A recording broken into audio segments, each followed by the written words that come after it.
War has existed for thousands of years. Empires were built through it. Civilizations were destroyed by it. But here's a question almost nobody asks. Who fought the first war? Somewhere in human history, there must have been a moment when a group of people looked at another group and decided that killing together was better than living together. But why? And what changed inside the human mind? The strange part is that for most of our existence, humans lived in small bands. They had no kingdoms, no borders, no national flags, and no professional armies. So, if war feels so ancient, why doesn't it appear clearly in the earliest chapters of human history? For decades, many archaeologists believed that early hunter-gatherers were relatively peaceful. The theory was simple. They owned very little, moved frequently, and had less reason to fight over land or wealth. War, they argued, was a product of civilization. Then, archaeologists started finding skeletons. One of the most famous discoveries came from a site called Jebel Sahaba in the Nile Valley, dating back roughly 13,000 years.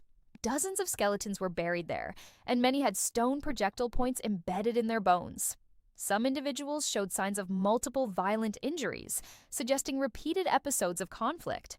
This wasn't just one murder, it looked like organized group violence. But this creates a bigger mystery. If humans were already fighting in groups before cities existed, then agriculture cannot be the whole story. So what were they fighting over? The answer may lie in climate. Around the end of the last ice age, environments changed dramatically. Rivers shifted, forests expanded, animals migrated, and food sources became less predictable. When resources become scarce, neighboring groups are forced into closer contact. A hunting ground, a water source, or a migration route could suddenly become a matter of survival. Yet, even that doesn't fully explain war. Animals compete for resources all the time, but most animal conflicts are short. Humans did something different. We planned. We coordinated. We remembered old conflicts. We returned. Violence became organized. This is where the human brain enters the story. Psychologists have found that humans are extraordinarily good at cooperation. We trust strangers, share information, divide tasks, and work together toward common goals. That ability built civilizations. But it also created something dangerous, in-groups and out-groups.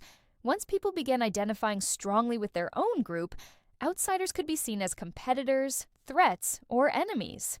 The same brain that says, protect your family, can expand that feeling to a tribe, a city, a nation, or an empire. The most disturbing possibility is that war was not invented by aggression alone. It was invented by cooperation. A single person cannot wage war. War requires communication, planning, loyalty, and shared belief. Then agriculture changed everything. For the first time, humans stored food in one place. They built permanent settlements, they owned land, crops, and livestock. Suddenly there was something worth stealing. A village could be raided, a harvest could be captured, a river could be controlled. Territory became power.